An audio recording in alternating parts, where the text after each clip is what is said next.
This is a time for justice. Welcome to today's show.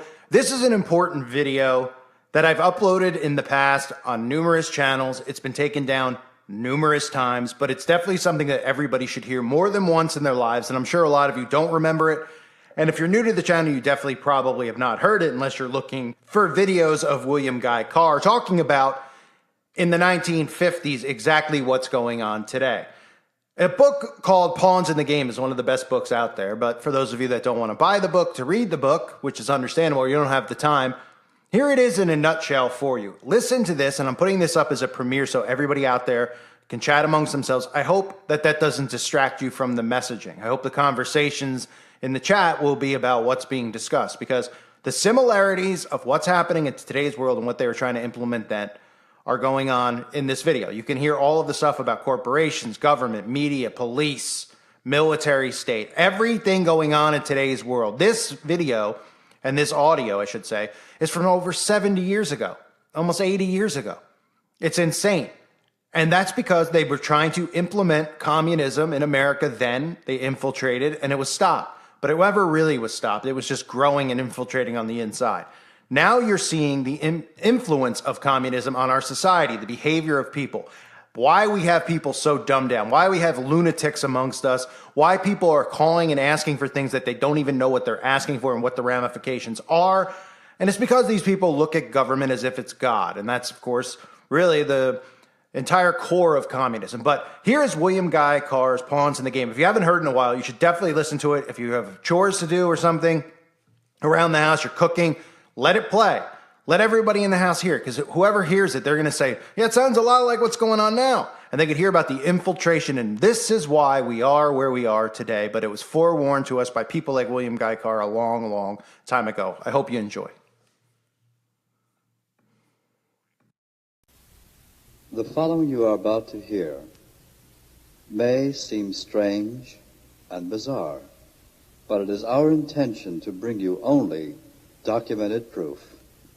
The general public is unaware of the fact that for the past 200 years, fires of revolution have been smoldering beneath the whole structure of civilization. In 1953, the California Senate Investigating Committee on Education released its 11th annual report. On pages 169 and 170 of that document, we find the following words, quote, "So-called modern communism is apparently the same hypocritical and deadly world conspiracy to destroy civilization that was founded by the secret order of the Illuminati in Bavaria on May 1st, 1776. The recognition of May 1st, 1776 as the founding date of this world revolution conspiracy is not hard to understand when it is realized that May Day is frequently celebrated even in recent times by rioting and bloodshed on a worldwide scale. It was not until 1847 or 48 that the communist conspirators who had theretofore operated in secret came out into the open with the Communist Manifesto by Karl Marx and Frederick Engels, boldly proclaiming against practically everything upon which civilization is based: God, religion, the family, individual liberty, and so forth. The concluding paragraph on the manifesto reading, "Communists scorn to hide their views and aims. They openly declare that their purpose can only be achieved by forcible overthrow of the whole existing social order. Let the ruling classes tremble at the prospect of a communist revolution. Proletarians have nothing to lose but their chains. They have a world to win. Proletarians of all lands unite." In issuing this manifesto, the communist conspirators evidently believed the time had arrived when, with the aid of ignorant victims, a worldwide takeover could be accomplished. But there were not enough ignorant victims to manipulate them, and the expectant coup failed.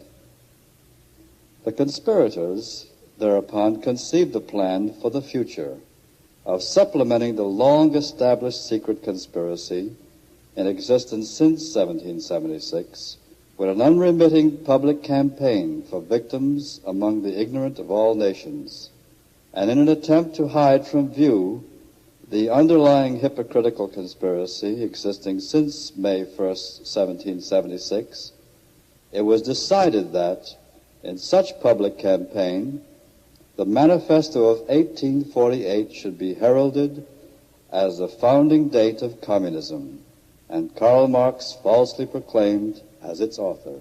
So wrote the elected members of this California State Senate Committee in 1953. Here and there, lone voices have been raised to alert the world to the imminent dangers from this satanic conspiracy of the forces of darkness. Their voices have largely gone unheeded, and even many leaders of the so-called anti-communist movement have failed to grasp the staggering realities of this conspiracy within the conspiracy. One who saw the total picture was Commander William Guy Carr. This recording was taken from a speech delivered by Commander Carr in Chicago in 1958, a few months before his death. It was not Carr's intention to document the whole history of the Illuminati conspiracy in this speech, since a great many books had already been printed on the Illuminati, the world revolutionary movement, including his own books, Pawns in the Game and Red Fog over America.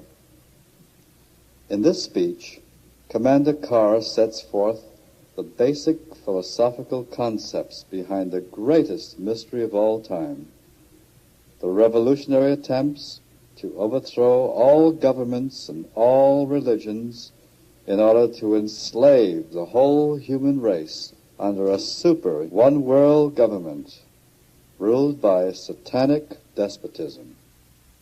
As an official lecturer for the Royal Canadian Navy, Commander Carr constantly warned large audiences in the 30s about the world conspiracy and the forthcoming Second World War. During that time, he wrote 7 best-selling novels. Some were selected to become part of the Royal Library, the Library of War Museum, and the Sir Millington Drake Library at Eton College, and the Braille Library for the Blind. Carr's most widely read book, Pawns in the Game, is considered by most historical experts of the Illuminati as the most comprehensively documented book ever published on the Illuminati. The sound on this recording is primitive, due to the fact that it was placed on tape in a large meeting hall. However, despite the sound quality and other technical shortcomings, the facts contained in this speech are of such significance that it is reproduced exactly as it was given. Carr's speech will be interrupted occasionally by this narrator, who will insert salient comments on what Carr has said in order to highlight certain particularly significant parts of his message. This recording is not meant to entertain the listener. It is an historical recording of great importance about a conspiracy that has lasted for thousands of years. Numerous books have been written on the subject of the Illuminati, and it has been referred to by such men as George Washington, John Adams, and Abraham Lincoln. A list of books for the listener who wishes to pursue this subject will be found on the liner notes on the back of this record. I would like to present to you a speaker that has given much of his life for the welfare of humanity and to study the things that are going on in the world revolutionary movement. Our speaker this evening has a very wonderful way of presenting a message that is so badly needed, and I hope that each of you will listen with open minds and forget all prejudices and all bigotry. We have nothing to gain by hatred, and our speaker will certainly give us the reasons for that. And so at this time, we're very happy and proud to present the Commander William Guy Carr from Canada.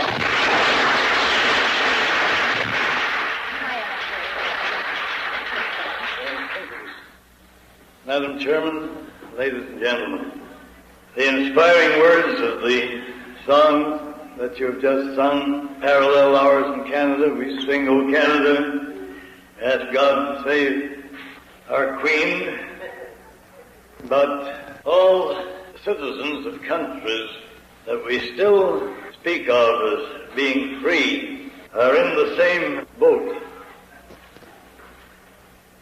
Unless we be doers of the word as well as hearers, unless we translate what we say into action, I'm afraid we are going to suffer the penalty of our indifference. We have the words of the Our Father. Everybody prays it many times a day. In some cases, we say, Thy kingdom come, Thy will be done. But what do we actually do towards establishing God's plan for the rule of creation and putting it into effect on this earth? If we had, during the last 2,000 years, put those words into effect, the Luciferian conspiracy could not have developed to where it is today in its semi-final stage. Adam Weishaupt, who is a doctor of canon law at Ingolstadt University, revised and modernized the age-old conspiracy, and then reorganized the Illuminati and organized the Grand Orient Lodges to be their secret hiding place. These brilliant-minded men consisted of men of all walks of life, scientists, military leaders, economists, educationalists, encyclopedists, and so on. That is where the word Illuminati is derived from. They are undoubtedly brilliant-minded men. And unfortunately, they have become self-conceited, so swelled-headed, that they actually believe that they know better than Almighty God how the universe should be ruled, and that is the struggle that's going on today. If we stop and finish revising the age-old conspiracy and modernizing it, on May 1st, 1776, he said that communism, Jacobinism, Nazism, world federalism, political Zionism, and any and all other organizations that had internationalism or one world government as their ultimate aim were to be organized, financed, directed, and controlled by the members of the Illuminati.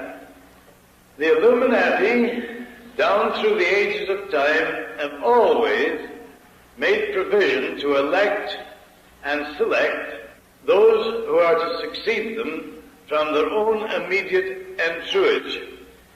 They are children of well-bred families whom, because of the fact that they show exceptional mental achievement, are highly educated and thoroughly trained to serve the purpose of those that direct the world revolutionary movement. These youngsters, when they are going through college and university, don't realize why they are being showered with grants and scholarships and all the rest. They become strongly attached to those that finance their education and then place them into exceptionally remunerated positions. And it is useless to deny the fact that after these brilliant-minded young men have been educated under the tuition of men that represent themselves as one-worlders, that they are fully qualified to act as specialists, experts, and advisors behind the scenes of our government. Thus it is through these men, whom we term agentur, that the governments of your country and mine, since way back in history, have been made or advised or pressured into accepting policies that have always ended in reoccurring wars and revolutions, because the principle on which the Luciferian conspiracy is based is the ability to keep secret their plans, and for the Illuminati and their agentur to keep dividing the world's population into opposing camps in ever-increasing numbers, so that they can be armed, and after they are armed, they are built up to more or less equal in strength. We call that in military terms balance of power. And after that has been done, the Illuminati invariably produce the incident which will cause the opposing sides to fight and destroy each other, while those that foment the wars and revolutions reap the financial benefits and sit back on the sidelines, patiently waiting for the day when all governments and religions will have been destroyed as world powers. Westoff said that when this point is reached, then, for the first time, they will make known to the masses the pure light of the true doctrine of Lucifer and impose it with satanic despotism. What Weishaupt said in the 1700s, the latter part of the 1700s, Pike, General Albert Pike, confirmed in the latter part of the 1800s. Pike, with the aid of Giuseppe Mazzini, worked out the military blueprint which would cause the world to be involved in wars and revolutions until, to use his own words, only two world powers remained, and those two were to be the people controlled by the leaders of atheistic communism and those that subscribe to the Christian religion. I know it is very hard for the average, decent, clean-minded citizen to realize that such a devilish, and I use the word advisedly, diabolical plot has been in operation. But the Scriptures, the Old Testament, is nothing more or less than the history of that conspiracy of the Luciferian forces to prevent the human race establishing God's plan for the rule of creation, putting it in effect on this earth. Christ himself came to show us what must be done if we were going to halt that conspiracy on this earth, as St. Michael halted it in heaven. He told us who were directing that conspiracy. He said, it is they of the synagogue of Satan. He said, they are sons of the devil, Lucifer, whose lusts they will do. He was a murderer from the beginning. He knows not the truth, for the truth is not in him. When asked, who are these men? He said, them that call themselves Jews, but are not, and do lie. The devil's whole plan is to use cunning and deceit. That is why our Heavenly Father, through His Son, Jesus Christ, told us that He was the father of lies.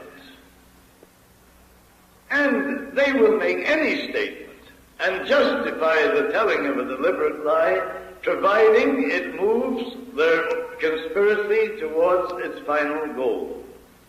Mazzini Giuseppe Mazzini was an Italian. If you look in your encyclopedias, you will find him eulogized as a great Italian patriot. That is how the agents who direct this conspiracy deceive the people into believing what is a direct lie. Giuseppe Mazzini was the director of the World Revolutionary Movement and was appointed as the director of the whole World Revolutionary Movement in 1834.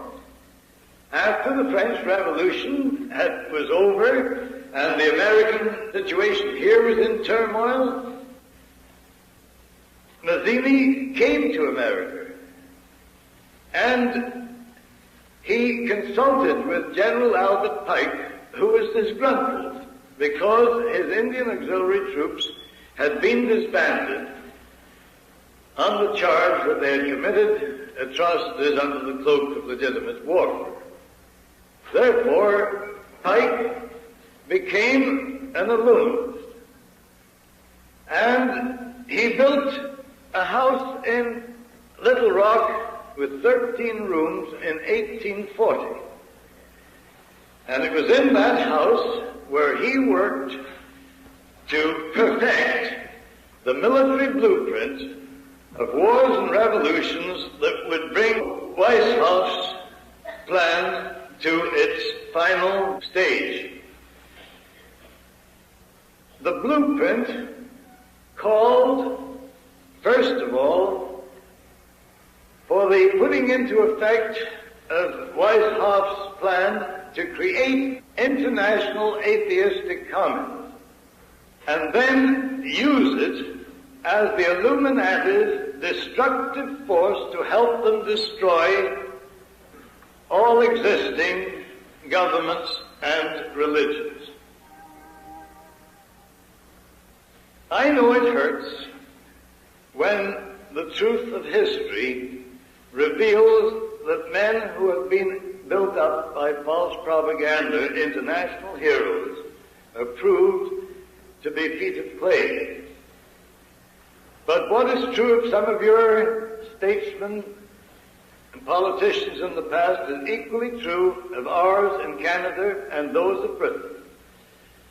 Since the turn of the 19th century, since 1801, there has hardly been a prime minister in England or Canada or a president in this United States, with the exception of Lincoln, who wasn't under the control of the Illuminati.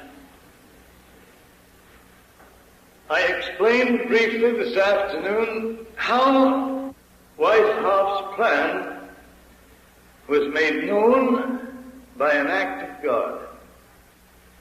The German author Zwack, Z-W-A-C-K, had laboriously put these revised protocols together, and so that they would be safe and to guard against all being destroyed at one time. Copies of this document were placed in different parts of the world. I explained that Professor John Robison, Professor of Human Psychology of Edinburgh University and Secretary of the Royal Society, when touring Germany and visiting the University of Frankfurt and Ingolstadt, had been asked to guard a copy of the secret document. He was not informed as to their nature, but he did place them in safekeeping. And after the plot had been revealed by the act of God, and the Bavarian government had published the horrible details of this international plot, Professor Robison unlocked this strongbox in which he had kept them and found that the documents he had confirmed everything that the Bavarian government had published in 1786.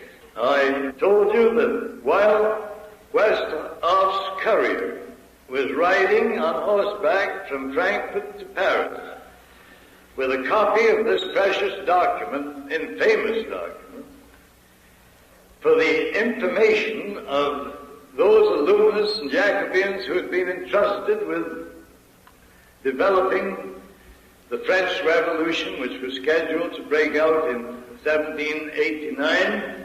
Almighty God struck him dead as he rode through the village of Ratisbon. The courier was struck by lightning. And the Bavarian police found this document on the courier's body. Realizing its importance, the serious nature of it, they turned it over to the Bavarian government, who in turn had the police raid all Westhoff's Grand Orient lodges and the homes of those who were known to be connected with him in the order and sect of the Illuminati. The evidence thus obtained confirmed the document as being genuine, and it was published in 1786 under the title, The Original Writings of the Order and Sect of the Illuminati. Copies of this document were sent to the heads of church and state throughout Europe. But such was the power of those experts, specialists, and advisors who had been infiltrated behind the scenes of government that they persuaded the crowned heads of Europe and the heads of church to ignore the warnings by telling them that it was part of a huge hoax, and if they took any notice of it, they would be brought into ridicule. When this plot was discovered, the Bavarian government closed the lodges of the Grand Orient, outlawed Professor Weishaupt, and disbanded the Illuminati. And with the devilish cunning with which they are inspired, Weishaupt pretended that the plot had come to an end and that he had become reconciled with God. But the word God can apply equally to Lucifer as it does to the Supreme Being that we worship. And that is why people are continually being deceived by the double talk of these people. Now, when the pressure had been put on the Illuminati in Europe, Thomas Jefferson, who was one of Weishaupt's great admirers, transferred the direction of the plot from Europe to America. I know that that's hard to take, but remember, we cannot judge Jefferson or any of those with whom he became associated. He may honestly have believed that only a one-world government would bring an end to continuing wars and revolutions. Or he may, and only he and his maker know it, have become a member of the order and sect of the Illuminati. It would appear that the latter is what happened. As 1789, Professor Robison, whom I referred to before, published a book entitled Truth of a Conspiracy to Destroy All Governments and Religions. And in that book, and there are copies of the book right here in the United States at the present time, carefully guarded. This book has recently been reprinted and is included in the book list on the back of this record.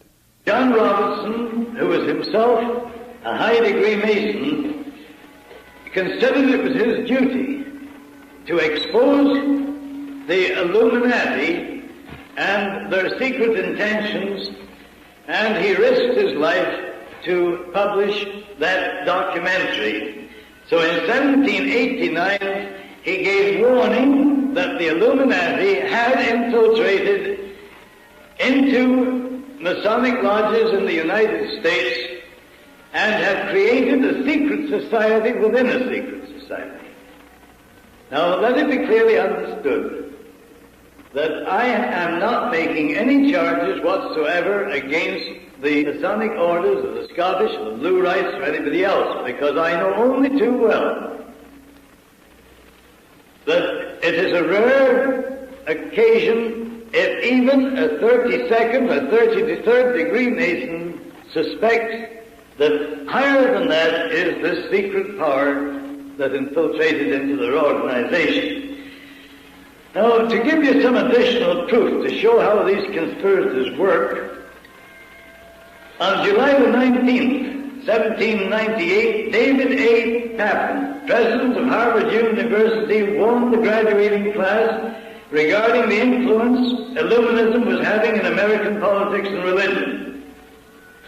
Thanksgiving Day, the next year, 1789, Jedediah Morse preached against Illuminism. He warned his congregation and the people of the United States that the Illuminists cover their true purpose by infiltrating into Masonic lodges and hiding their subversive acts and intentions under the cloak of philanthropy. In 1799, John Cozzens Audubon exposed the fact that Illuminists in New England were indefatigably engaged in destroying religion and government in America under fiend regard for their safety. In 1800, John Quincy Adams opposed Jefferson to the presidency of the United States. Adams had organized the New England Masonic lodges. He wrote 3 letters to Colonel William L. Stone exposing Jefferson's subversive activities. The letters referred to are, or were, on exhibition in the Rittenhouse Square Library of Philadelphia only a few months ago. They are credited with having enabled John Quincy Adams winning the presidency. In 1826, Captain William Morgan took it upon himself to inform all other Masons how and why the Illuminati were using their lodges for subversive purposes. The Illuminati delegated one of their members, Richard Howard, to execute Morgan as a traitor. Morgan tried to escape to Canada, but was captured at the border and murdered.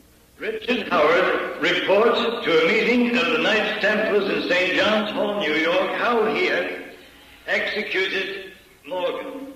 Arrangements, according to Elaine, were then made to ship Howard back to Liverpool in England, and the incident caused such indignation on the part of the Masonic fraternity that their records prove that as a result of this incident, thousands of Masons seceded from the northern jurisdiction. Since I published that in last issue's News Behind the News, the grandson of one of the men that led that revolt in some way got hold of a copy, and he went to the trouble of sending me copies of the minutes that his grandfather had taken, or his great-grandfather had taken at the meetings that dealt with that very subject, so that I would have additional evidence of the proof of what I'm telling you. In 1829, I just tell you these things because it shows how this conspiracy moves year by year and right up to the present day. In 1829, an English Illuminist named Fanny Wright. You might wonder at a person of the female sex being mixed up in this thing, but the Grand Orient Lodges and the councils of the New and Reformed Palladium Rites organize what they call councils of adoption. That is the female organization that work hand in glove with the Illuminati. This woman lectured to selected groups of Illuminists in the new Masonic temple which had been built in New York. She explained the Luciferian ideology regarding free love and sexual liberty. She also informed the American Illuminists it was intended to organize atheistic communism for the purpose of furthering their own secret plans and ambitions. Among those who were delegated to put this phase of the conspiracy into effect was Clinton Roosevelt, Horace Greeley, and Charles Dada. Nobody had ever heard the word communism used generally at that date. As a matter of fact, The word communism was not put into common use until after Lenin and Trotsky usurped power in 17 from the Mensheviks who had fought the Russian Revolution. It was only then that the word communism became into common use. I want you to mark these things very carefully. In 1841, Clinton Roosevelt published a book called The Science of Government Founded in Natural Law. That book embodies Weissaup's pattern of a one-world UN-type dictatorship. Clinton Roosevelt was a direct ancestor of Franklin Delano Roosevelt. Roosevelt, Greeley, and Dada organized the Locofoco Party in 1834 to cover the real purpose. They organized the first labor movement in the United States the following year, and then covered their activities under the name of the Whig Party. And the money that they raised by these activities was used to finance none other than Karl Marx to write the Communist Manifesto in Das Kapital in Soho, London, England. Karl Marx was the nephew of a Jewish rabbi, but he defected from Judaism. He was baptized into the Christian religion, and he was a hater of the Jews. He was no more an atheist than what I am. But he wrote that document so that he could get people who had lost their faith to join the Communist Party and allow themselves to be used to further the secret plans of the Illuminati.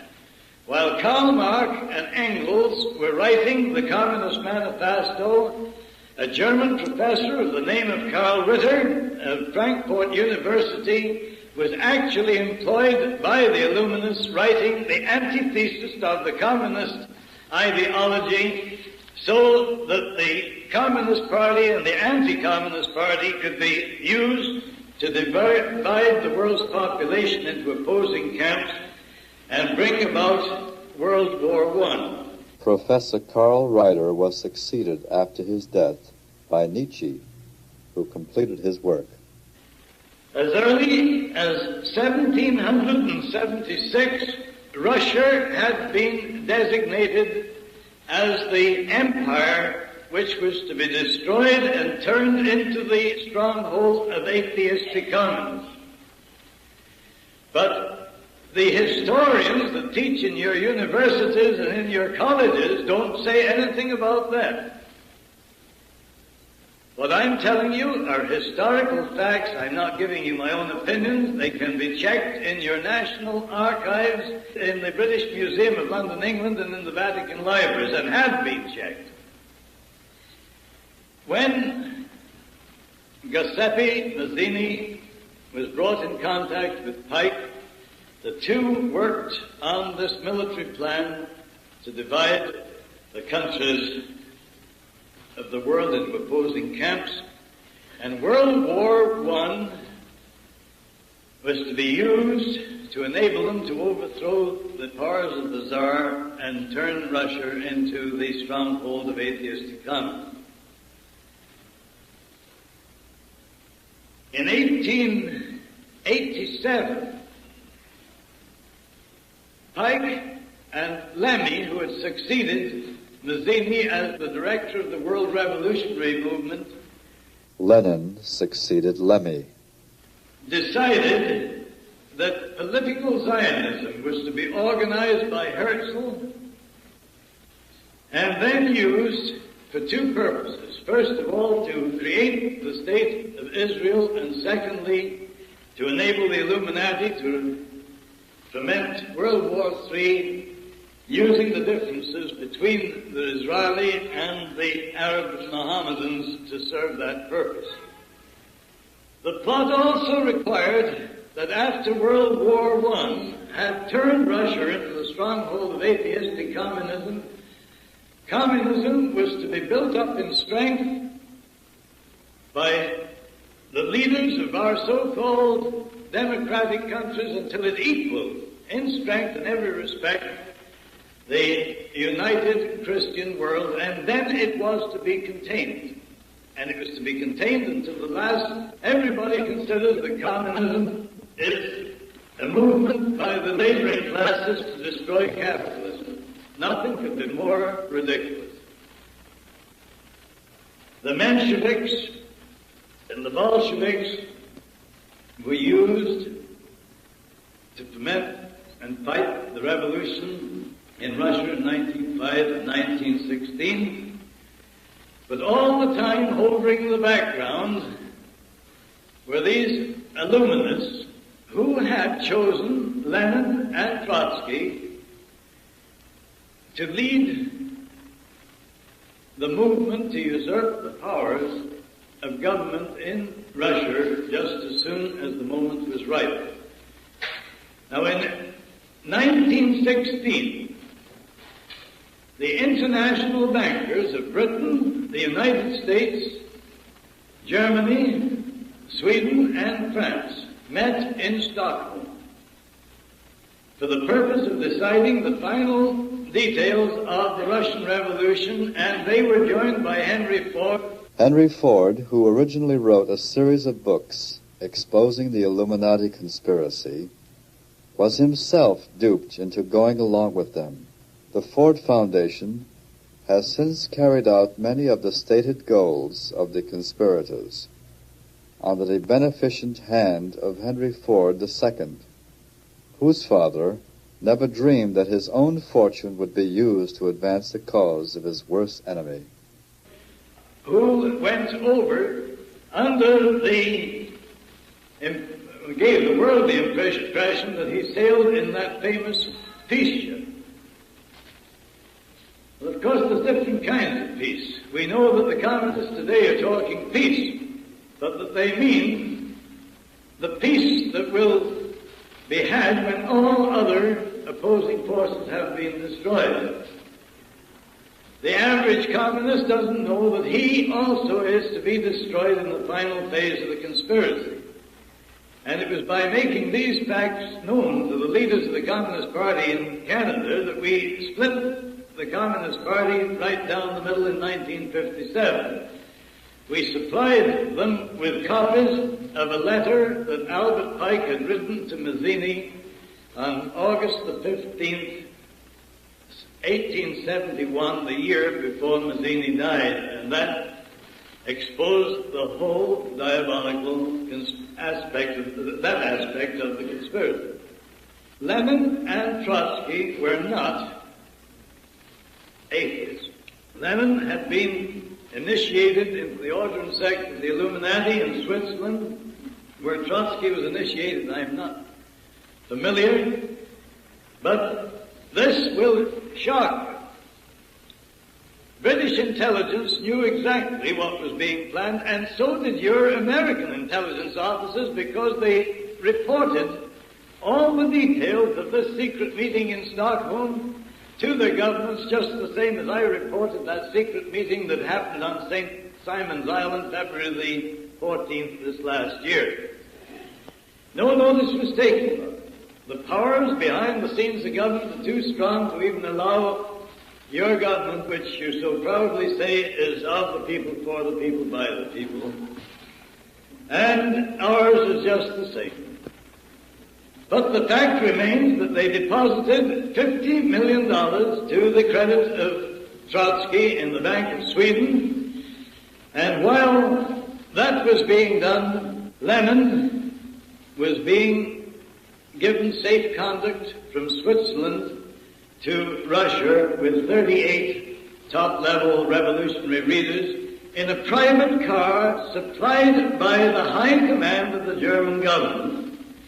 And that movement from Switzerland to Germany of Lenin and his party was organized by the brother of Paul Warburg, who drafted your Federal Reserve legislation in 1910 and had it put into effect in 1913. His brother was chief of the German intelligence staff and negotiated the transfer of Lenin and these top-ranking illuminists into Russia. Now, Trotsky was building up his group of revolutionary leaders on the east side of New York, and when he sailed from New York to Sweden, the British Navy intercepted the vessel and took Trotsky and his fellow revolutionary leaders off the vessel, landed them at Halifax and confined them in the emigration sheds and put them under the guard of the Northwest Mounted Police, as they were known in that day. But that didn't suit those that are directing the world revolutionary movement. Mackenzie King, William Lyon Mackenzie King, who had been educated and trained as a member of the Illuminati because his father had been a revolutionary leader in Canada, a brilliant, cold-blooded, professional politician, became Minister of Labour in Canada in 1907. He was doing the work of the international conspirators as far back as that date. When World War I broke out, or was about to break out, Mackenzie King retired from the Canadian government and took the position as head of the Rockefeller Department of Public Relations. Now, when we had captured Trotsky and his fellow conspirators, and they had been placed in detention in Halifax, Mackenzie King was sent by the Rockefellers to Ottawa, and he issued the ultimatum that unless those men were not only released but given safe conduct to Sweden, the United States would cut off all financial and other aid to Britain and France. President Woodrow Wilson, who said time and time again, "I will not let our boys die on foreign soil," was a stooge of Colonel Edward Mandell House, an errand boy for the hierarchy of the Illuminati in America, the Rockefellers, Bernard Baruch, Jacob Schiff, etc. Wilson wired the British government demanding that Trotsky and his men be released, or the United States would not enter World War I as agreed upon. So, to prevent defeat, we took the lesser of two evils, and Trotsky was put on board another ship, and we had the humility of escorting that man to the entrance of the Baltic Sea. These are the things that of international intrigue that's going on all the time, and you're not allowed to know a thing about it.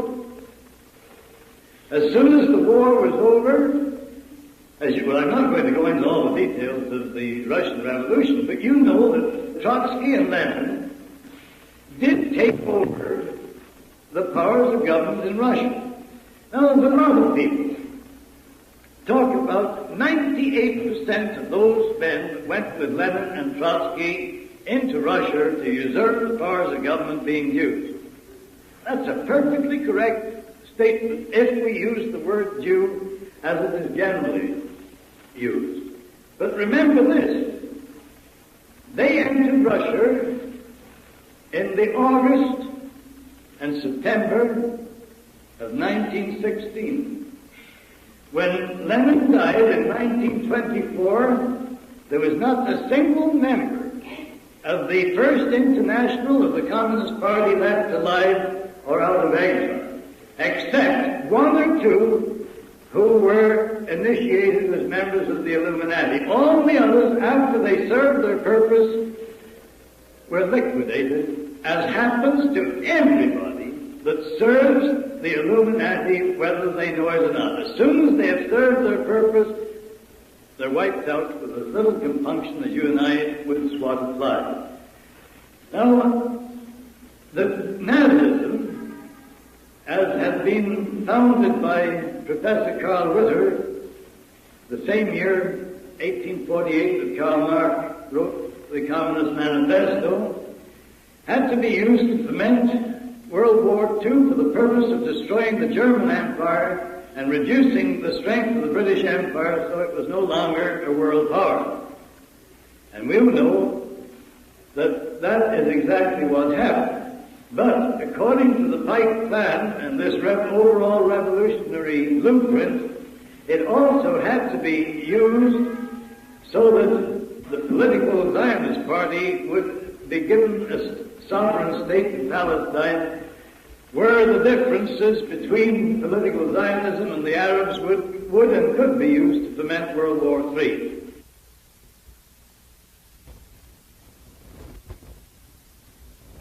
The Treaty of Marseille was deliberately written in such a manner that it facilitated those who were directing the world revolutionary movement of starting World War II when they thought the time was right. You'll find all kinds of documentation in there, secret messages passing between the heads of your government and ours. And let me tell you this, some friends of mine, high-ranking British officers, and some of your own countrymen, did everything within their powers to try and prevent World War II breaking out. They knew the details of this conspiracy as I'm explaining it to you. They went to Prime Minister Chamberlain and they told him that if he allowed World War II to break out into a hot and shooting war, that it would be continued until Britain had been destroyed as a world power. They even convinced Chamberlain of the truth of their statements. And that is why he went to Munich and came back with his umbrella and a piece of paper saying peace in our time. But then Chamberlain was maneuvered into a position where he had to declare war to keep the promise to the Polish people over the Karler incident. But you know that the first months of that war, we referred to it as a phony war.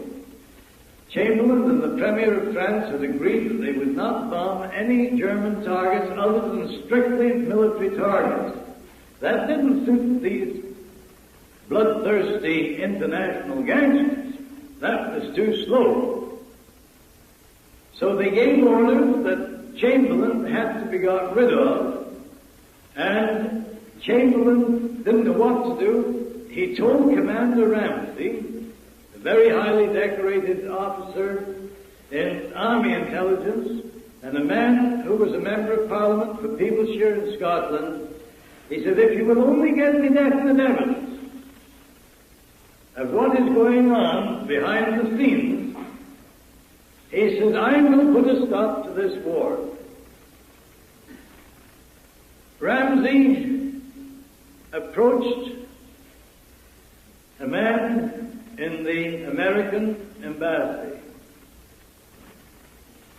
and he told him, if you will only give me copies of the secret correspondence and signals that was passing between Churchill and Roosevelt, and let me have them just long enough to show the Prime Minister, he says, we'll end this war. And that clerk, that cipher clerk, did as requested in the hope that by so doing he could prevent World War II being developed into the Holocaust that it was. That man was Tyler Kent. That sealed not only Chamberlain's fate, but it sealed the fate of all those patriots who were working in close cooperation with Captain Ramsey.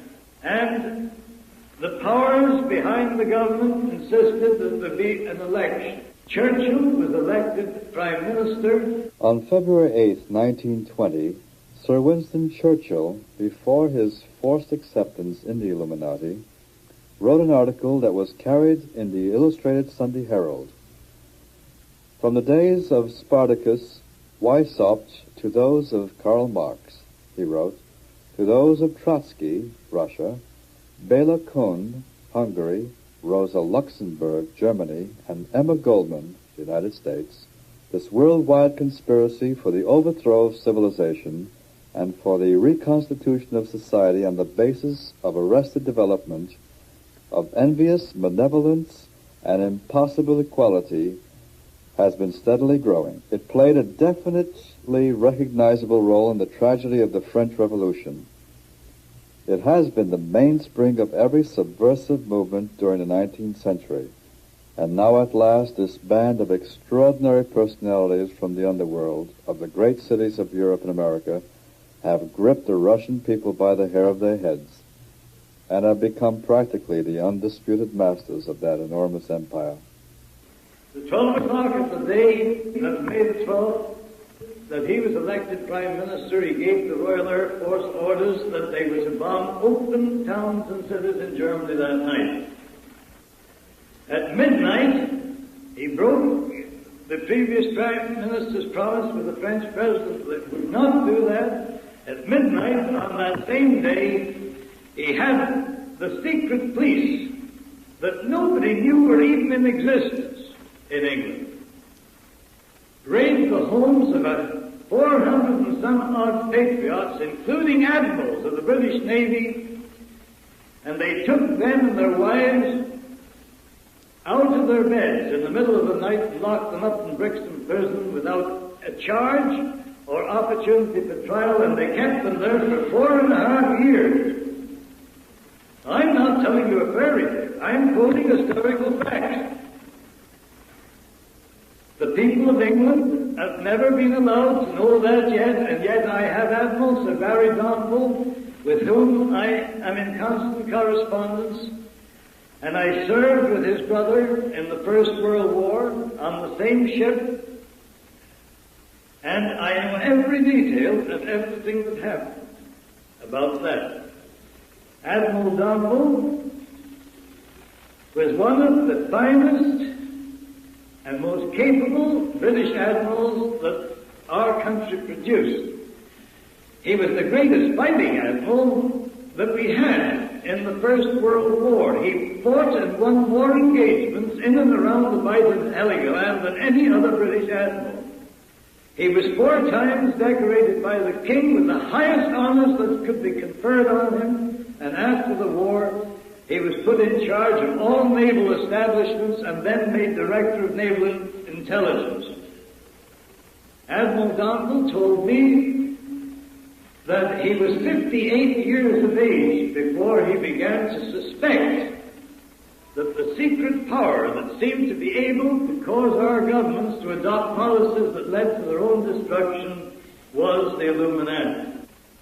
After World War II had served its purpose, and Nazism had been used to serve the purpose of the Illuminati, those who had directed the war on the German side were ordered liquidated. But so that it would be made look legal and nice, we had the Nuremberg trials, where they were legally murdered. Now, anybody that served in a high-ranking position in your Navy, the Canadian Navy, or the British Navy, knows that we have to obey orders. And those orders are given by the politicians, the civilians. Admiral Bacon, one of our British admirals, had the courage to write to Mr. Churchill in the First World War and said, "Sir, fighting the enemy is a pleasure. Fighting you politicians is the damnedest headache a man could inflict on himself." That was what Admiral Bacon, who was one of these gruff old fellows, and he didn't give a continental cuss for all the politicians this side had hated. And he wrote that to Mr. Churchill. Now, as a result of the Second World War, the United Nations was formed. Just one more step towards a one-world government. Your government gave recognition to Soviet Russia and was quickly followed by Britain. If you remember, the Bolsheviks became so powerful due to the aid we had given them that we had to fight a war of containment in 1919, 1920, and 1921. The conditions under which we fought the Bolsheviks was exactly the same as the conditions your troops and ours fought in career this last war. We were never allowed to give them a darn good licking. As soon as we just pushed them back and got them into where they were contained, then we had to stop. We weren't allowed to deliver the knockout blow. Good Lord, Bolshevism, or as we know it today, international communism, could have been absolutely wiped out in Russia between 1919 and 1921. But that wasn't in accordance with Weishoff's or Pike's plan. That plan said it had to be built up until it equaled in strength the whole of united Christendom. Now, is there any person in this audience can deny that during World War II, international communism was not built up until it equaled in strength the whole of united Christendom? What about Yalta, Tirana, Potsdam? Stalin took all they offered and asked for more. And because it suited the purpose of those directing international intrigue at the top, he got all he asked for. And those that were working with him, the three big men, thought Stalin was playing along with them. I think history will prove that Stalin went so far as to agree that FDR would be the first king despot. And when he double-crossed FDR after Yalta, that was the end of FDR. You want to ask some of your own intelligence officers if they'll open up. Thank God I never took the oath. I'd been working at intelligence work since way back in 1912. And on every occasion that I was brought into the intelligence department, I begged off taking the oath, and because there was no difference of opinion between my senior officers, Admiral S.S. Jones and these other admirals I've mentioned, they never required me to take the oath, and that's the only thing that let my tongue loose so I could speak. If you belong to intelligence, to the FBI or the Royal Canadian Mounted Police, you are not allowed to divulge. I never asked them for any information. Working with a small, tight-knit group, we gave them all the information that came into our hands. But I was so close to intelligence, that is, the directors of intelligence, that I had my own office in the intelligence department at Ottawa, and I had one stenographer delegated to do all my typing, and my wife and I are godfather and godmother to one officer who was director of naval intelligence for a period of 5 years, and another man who is our highest ranking intelligence officer. He and his wife are godfather and godmother to one of my children. So we've been pretty closely knitted in. I've had the pleasure of being the guest in the homes of nearly all these men I'm talking, and I've had the opportunity of discussing different angles. They are not in the habit of volunteering information, but if you ask them a direct question, all you have to do is to look into their eyes. As I told the head commissioner of the mounted police when we were having a conference one day, he says, "You know I can't talk." "No," but I says, "You're a darn poor poker player, because after I ask you a question, all I have to do is to look in your eyes and I can see the answer just glaring at me." Well, the progress towards the one world government had to be quickened, so the League of Nations was transferred to the United Nations. Now, going back to where I began my story and told you that this world revolutionary movement started in the celestial world when Lucifer challenged the right to Almighty God to be the supreme authority on the grounds that his plan for the rule of the universe was weak and impractical, because it was based on the premise that lesser beings could be taught to know him, love him, and serve him out of respect for his infinite perfections. I told you that the Luciferian plan was to ensure peace and law and order by the enforcement of a totalitarian dictatorship enforced by absolute despotism. That theory is what is being put into force here today. The people that we're so proud to say govern the country are not going to have any say unless we educate them and make them understand that we are in the semi-final stage of this conversion. Now you say it's too late. It isn't. We have the words of our Lord Jesus Christ, who told us that if we would go out and teach all nations the truth and the whole truth, knowledge of the truth would set us free from the bonds with which we are being bound by the Luciferian conspirators. This isn't a racial or religious or a political matter, because in the final analysis, the satanic forces will divide those that survive the final social upheaval into just two classes. The brilliant-minded ones that have plotted and planned all this will be the rulers, and all the rest will be those that they enslave.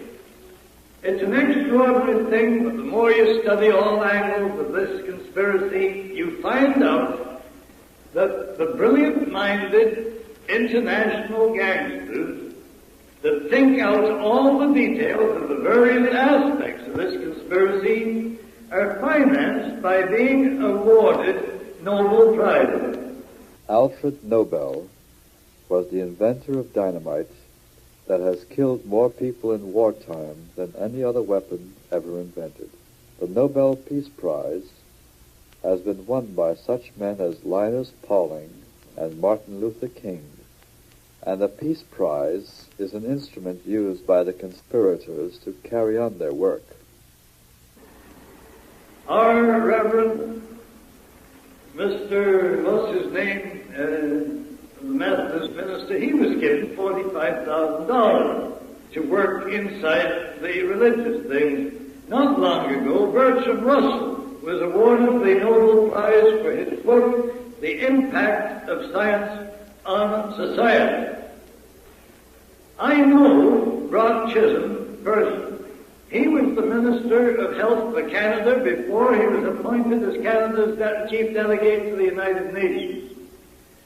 He hadn't been very long in the United Nations when he was made president of the World Health Organization, which you know by the three letters WHO, WHO. After he had put the internationalist brains, put their ideas into actual practice within the World Health Organization, he then was made director and president of the United Nations Mental Health Organization. Brock Chisholm says there's only one way to use the human capital. He says reduce the whole lot to one common denominator. Interbreed them, mix them up, get one great big mass of mongrelized humanity, and then put them under the yoke of absolute slavery, and he says you won't have any more wars through evolution. Well, that's sound logic. If the ruling class that consider they know better than Almighty God how to rule the universe get away with what they're working at, all the rest will be classified as goyim. And the word G-O-Y-I-M does not mean Gentile. It means human capital. That is the definition of that word. This play of words is confusing everybody. The whole diabolical plan depends on the agents of the Illuminati causing bigotry, hatred, on religious, political, economic, any other major issue, so that they can get us divided and throw us at each other's throats. Now, I've mentioned that when this conspiracy has developed to the final stage, that is after World War III, that the greatest social capitalism that the world has ever known is to be provoked by the Illuminati.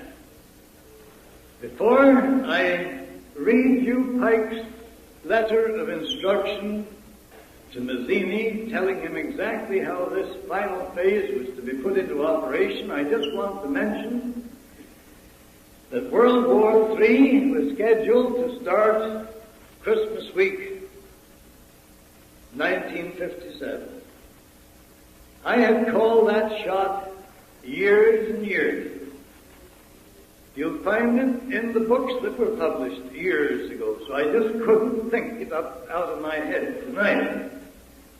I said that if we permitted World War III to be developed as intended, the year 1960 would be the year of no return.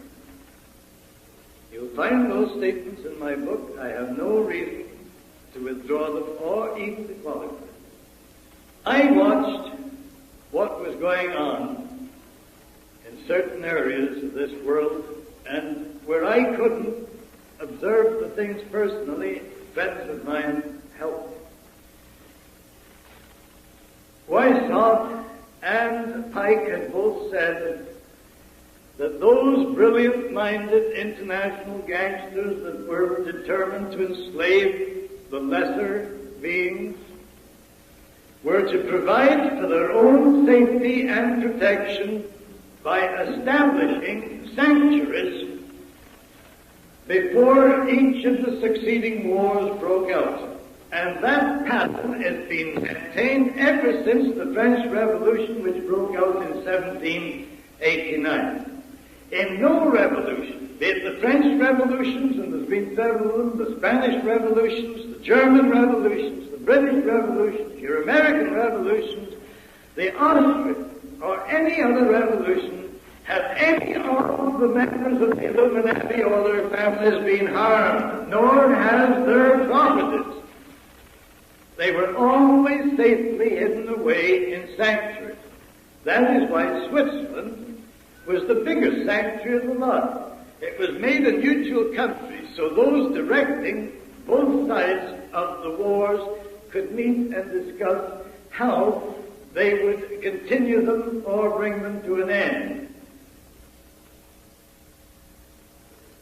With the advent of the atomic bomb, they just didn't know what to do, because before they could let the masses use atomic weapons and nerve gas to destroy themselves in still greater numbers, they had to know what part of the earth's surface was safe for their own miserable hides. They couldn't afford to get contaminated with atomic fallout, or to be burnt with nerve gas, which means death. So what did they do? After the two bombs were exploded on Nagasaki and Hiroshima, they started a series of explosions all over the world. Britain, Soviet Russia, Australia, the United States, whose governments are all controlled at the top by these devils in human form. They popped off a bomb here, they popped off a bomb there, and they had their nuclear scientists all over the world measuring the atomic fallout so that they could find, if possible, places in which they could be perfectly safe while we were cutting each other's throats from ear to ear. It is not generally known, but Germany could have won World War II hands down. But they were not allowed. These Illuminati, who were behind the government of Germany, had strict instructions that the German Empire and the Nazi Party were to be destroyed. And I defy any member of the American High Command to deny this statement. The German army had sufficient nerve gas stockpiled 2 years before the war ended, to have wiped out the whole population of Britain, France, and the United States had they been allowed to use it. Now, nerve gas is the most lethal weapon. The satanic inspiration has enabled the mind of man to discover this. It is nothing more or less than the pure essence of fluorine gas.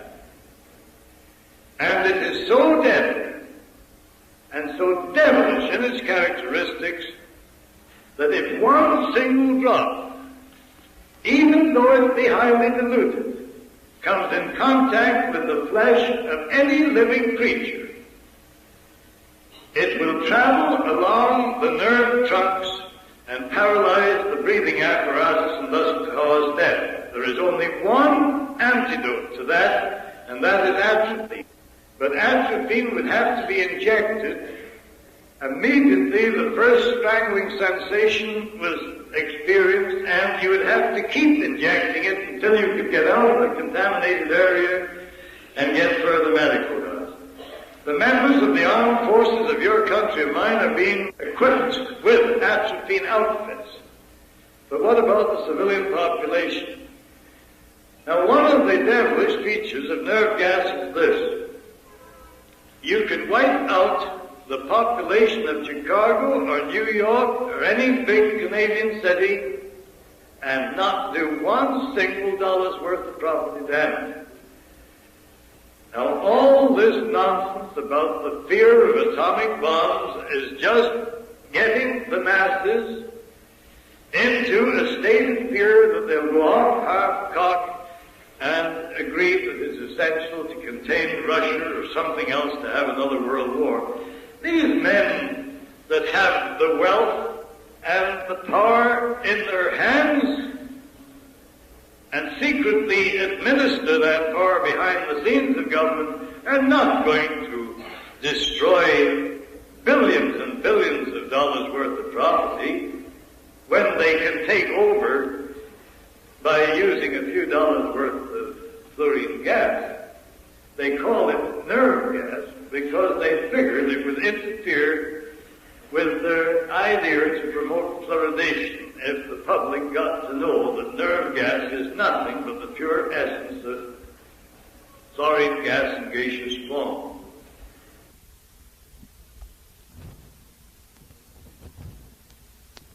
After studying the weather conditions that had prevailed over 50 years and studying the atomic fallout and the deposit, nerve gas deteriorates very quickly. 48 hours, it loses its deadly characteristics, and an invading army could move into a place that had been sprayed in 48 hours. But there is a residue which collects in the clouds and is brought to Earth the same as what atomic fallout is by precipitation, rain. Now, in 1955, the year that I was starting to publish these two books, the scientists had reached the conclusion that one part of the world that was safe was that area bounded by southern Florida, the islands of the Caribbean Sea, and the British West Indies. As soon as that was secretly known, all the big multi-millionaires started the most intense building operations this country has ever known. The chairman of the Aluminum Company of America, Mr. Davis, bought 10,000 acres on the Isle of Pines and proceeded to turn it into one of the most luxurious hideaways where he and his top-level members of the Illuminati could live in peace and luxury while we were wiping each other off the face of the earth.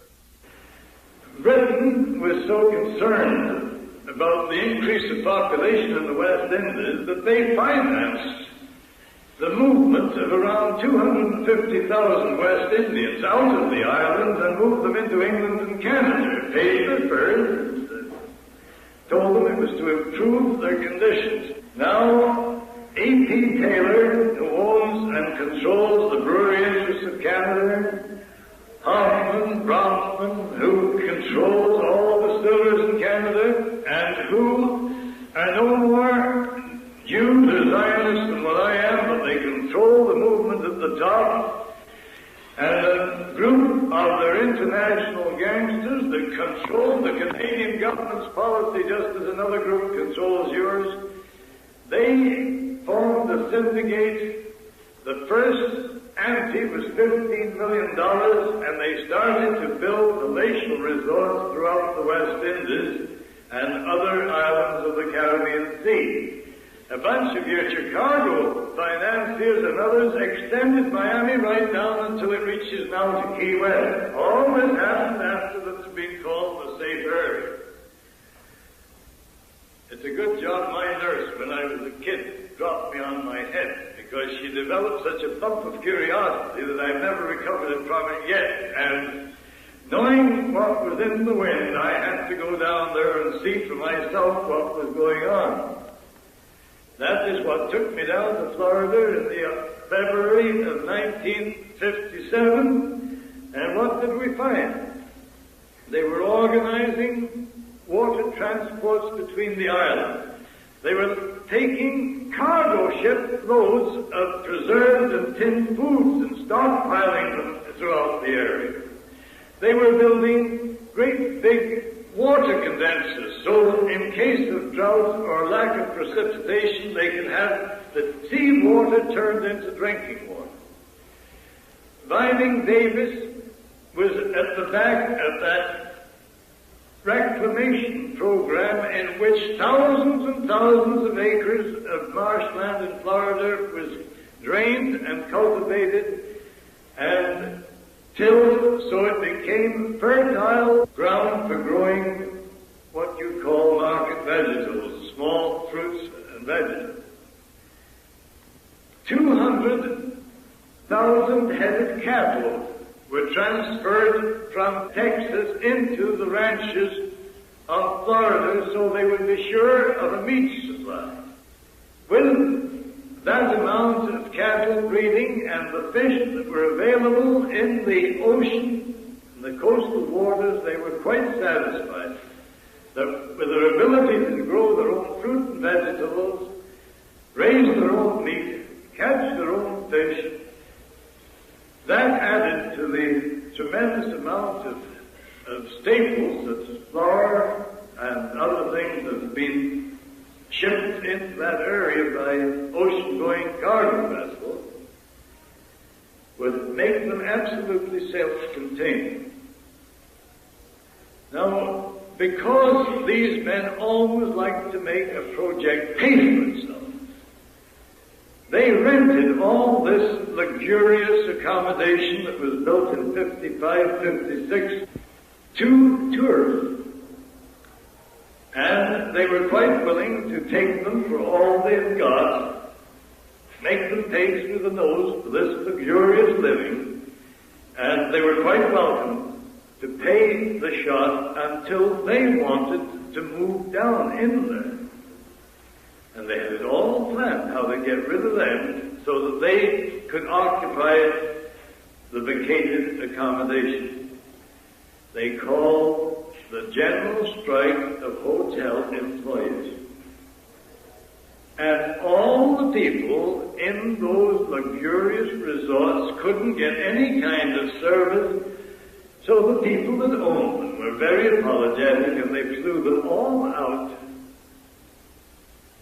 And as soon as they got rid of them, every plane leaving these northern airports were chartered to fly the big boys down in to take over the accommodation that had been vacated. My heavens, we had some of my friends keeping a record of who were chartering the planes and the people that were going on, just the same as we checked those that were landing at Georgia Airport for the St. Simon Island meeting. And amongst the people that had their own planes chartered to take them down south just before Christmas was the heads of your international unions that had done all the negotiations to amalgamate the unions at the top. Not only the American, but the Canadian. They both had private planes for the whole bunch of the top fellows who had been serving the international. And the Labour let them get away with it. Goodness gracious me, I don't know how stupid people can get. It's so obvious. And then, when the whole thing was ready, and somebody was going to press the button, the Lord entered into the picture and took a stand. And you never saw the like of it in all your born days. I've traveled all over the world and I never saw anything like it. All of a sudden, just towards the end of November, the earliest and most severe frost that had struck Florida in 50 years hit, and the papaya trees just wilted. They brushed out, covered them with blankets, covered them with anything. Didn't do any good. They were flat on the ground. Next day, every blessed one was wiped out.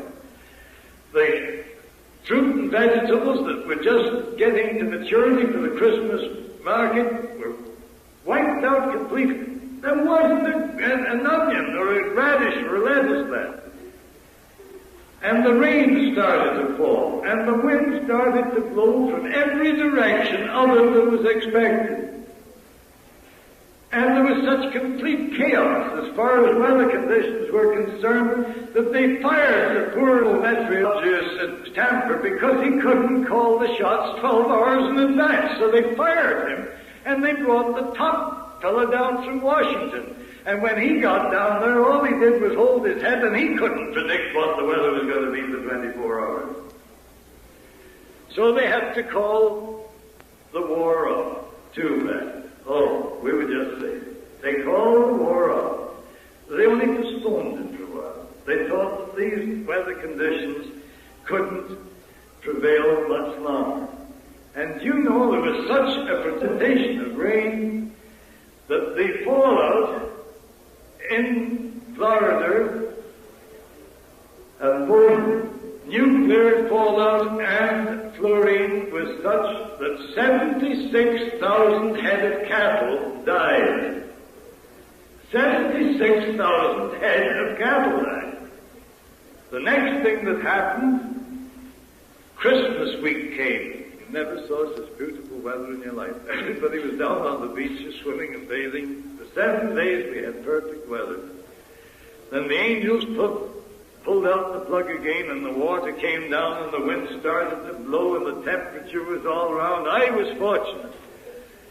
I was so convinced that something like this would happen. I had a great big hand-knitted woolen coat, and you know I've been stopped a dozen times on the street by people who said, I'll give you $40 for that coat. Everybody thought I was nuts when I went down there with a great big hand-knitted coat. But boys, I was comfortable when other people were freezing to death. And then the second frost wiped out the next crop just as it was ready for market. And the cattle started to starve to death. There wasn't enough grass left on the pasture land. And before they could organize an emergency feeding program, they had to pull the grapefruit crop and take those great big wagons that carry about 10 tons and dump them in the pastures, and the cattle were so hungry they just munched grapefruit to keep alive. And that is a truth, and there's thousands of people can support that statement. Then the most mysterious thing of the whole episode happened. The fish that was so abundant in the coastal waters, in the islands and around the coast, they disappeared to the Lord knows where, and he won't tell. You couldn't catch enough fish in a couple of hours to supply 5 or 6 families, and when the fishing boats would go out and bring great big cargoes of lovely fish in, they couldn't find the fish. They even put electronic devices in their boats and went out 300 miles to sea to try and locate the fish shoals. No good. 40% of those that owned commercial fishing boats and charter boats went bankrupt, and the financiers took over their boats. 40%. Then, just to make sure that there wouldn't be any nonsense, in the beginning of 1958, as the third crop was ready for the market, the Lord sent another frost and wiped that. It was the latest frost that's ever been recorded. So we poor suckers that were down there getting the information found ourselves paying 35 cents a head for lettuce and 29 for piece for cucumbers and so on, all the way down the line. They even had to fly the food that we people needed there from California and Mexico, and all that's what happens down in Florida.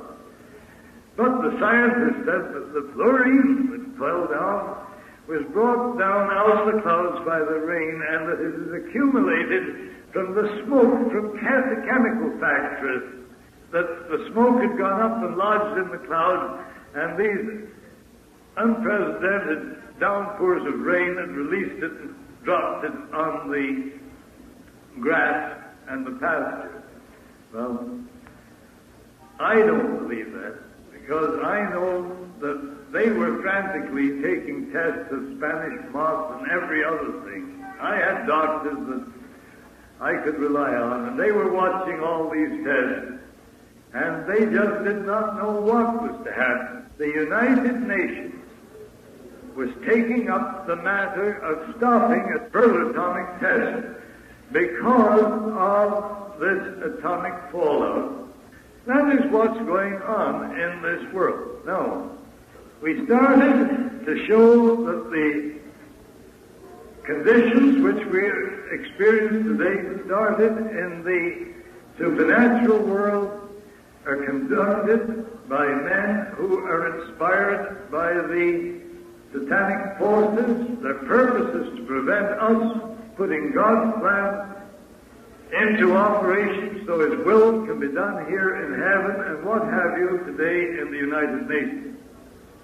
God has been kicked out of politics, and the name of God is rarely used except as blasphemy or oath on the lips of foul-mouthed people. But the Scriptures tell us that God is a jealous God. And I'm quite sad that He has taken measure of the satanic forces that work in this world, and the feverish haste with which they are trying to bring their devilish plan into its final stage shows that they think time is running out. Now, it's all very well saying, well, don't worry, God will look after us.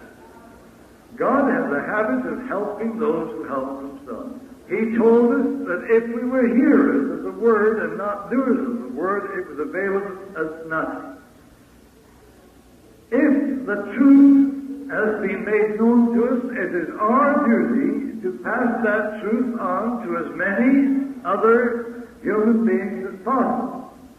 Because whether or not we can halt this devilish conspiracy before God has to intervene to save all flesh being destroyed or not, by making the truth known to our neighbors, we can at least open their eyes and make them realize what is going on so that they too can become the elect of Almighty God. That is the duty. We will not be judged according to the results that we achieve. We will be judged according to the amount of effort we put into serving His holy will during the term of our life on this earth. There, ladies and gentlemen, you have a picture. Now, I just want to read this in conclusion. Albert Pike, on August the 15th,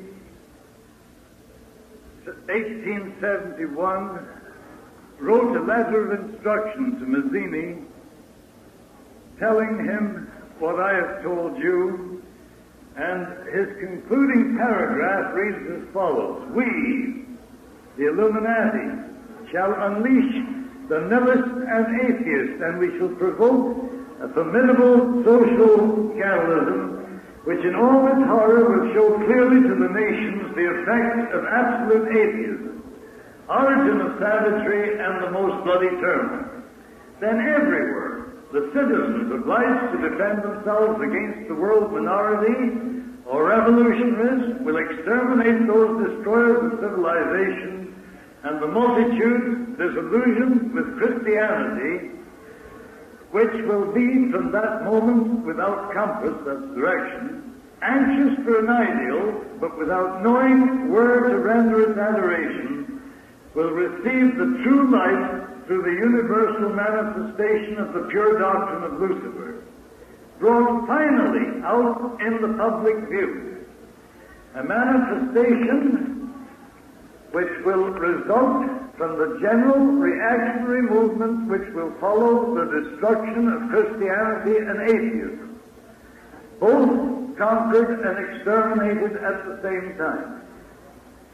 The word God is used by these Luciferians just the same as we use the word God.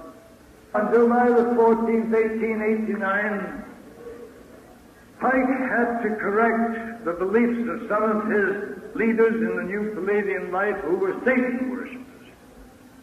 So he wrote this letter of instruction. That which we must say to the masses, or the crowd, is we worship God. But it is the God that one adores without superstition. The Masonic religion should be, by all of us initiates of the high degrees, maintained in the purity of the Luciferian doctrine. Now I want to repeat, Masons up to the 32nd and 33rd degree do not know about the details of this plot until recently, and therefore they cannot be blamed. In the original writings of the Order and Sect of the Illuminati, there are 9 paragraphs that deal with how Freemasonry and other secret societies are to be wiped out after the Illuminati have been established their leader, king, despot of the world. So they don't play any favorites. Everybody except their own little clique are to be either wiped out or subjugated. Lenin said it didn't matter if 75% of the world's population was liquidated as long as they controlled the other 25%. Referring to this God, what we say to the crowd is we worship God. But it is the God that one adores without superstition. I'll skip the next part. The Masonic religion should be, by all of us initiates of the high degrees, maintained in the purity of the Luciferian doctrine. If Lucifer were not God, would Adonai, whose deeds prove his cruelty, avidity, and hatred of men, barbarism, and repulsion for science, yes, Lucifer is God, and unfortunately, Adonai is God also. For the eternal law is that there is no light without shade, no beauty without ugliness, no white without black. For the absolute can only exist as two gods. Thus the doctrine of Satanism is a heresy, and the true and pure religion is belief in Lucifer, the equal of Adonai, but Lucifer, God of light, God of good, is struggling for humanity against Adonai, the God of darkness and evil. Now, the word Adonai is used to identify God by the Luciferian creed when it is being exemplified in the higher degrees of the Grand Orient Lodges and those of the New and Reformed Palladian Rites. There's the picture. I maintain that if the public can be educated to know the truth, public opinion can become such a force that it will become a greater power on this earth than any atomic weapon developed today. The only thing that those who, from their dark places and their secret hidings, fear is the truth. They fear the truth and only the truth. Some of their greatest leaders have said that if one man penetrates the secret and makes it known their plans could be set back 3,000 years or destroyed completely. All we have to do is carry out the mandate given to us by Almighty God. If we don't, we'll all, Americans, Canadians, British, and all those that call ourselves free, will find ourselves in the same pot, being stirred up in a beautiful, delicious devil's brew. And those fiends will reduce us to one common mass of mongrelized humanity by the application on an international scale of artificial insemination. Bertrand Russell, on page 49, 50, and 51 of his Nobel Prize-winning book, The Impact of Science on Society, says that less than 30% of the females will be selected for breeding purposes and less than 5% of the males. And the breeding will be the same as on a stock farm. It will be strictly limited and selected to fill the requirements of the state. That's what we're facing. That's what is at the back of this integration and all the rest of it. They completely cover and disguise their foul intentions by putting a whole lot of little targets up so that we point our rifles and sight on those little targets and blaze away. And they don't care how many 1,000 rounds of ammunition we shoot at the targets they stick up, as long as they are safe behind the butts and we're not hurting them. Now let's get wakened up. For heaven's sake, we sacrificed nearly 30 million human lives in World War I and II in the honest belief that we were fighting for our king and our country, or God and our country. And if we were willing to risk our lives on the battlefield or on the seas or in the air, surely to goodness the courage of the early martyrs hasn't disappeared completely. What are we afraid of? What's causing it? And those that are supposed to be leading us, particularly those in religion, why are we not told the whole truth so that we can use the intelligence that God gave us and decide as He intends us to do, whether we accept His plan and obey His law or literally go to the devil? A number of listeners may be interested in obtaining the various publications mentioned on this tape by Commander Carr. Pawns in the Game, Red Fog Over America, and Proofs of a Conspiracy are all obtainable from Emissary Publications, 9205 Southeast Clackamas Road, Clackamas, Oregon, 97015. Thank you very much.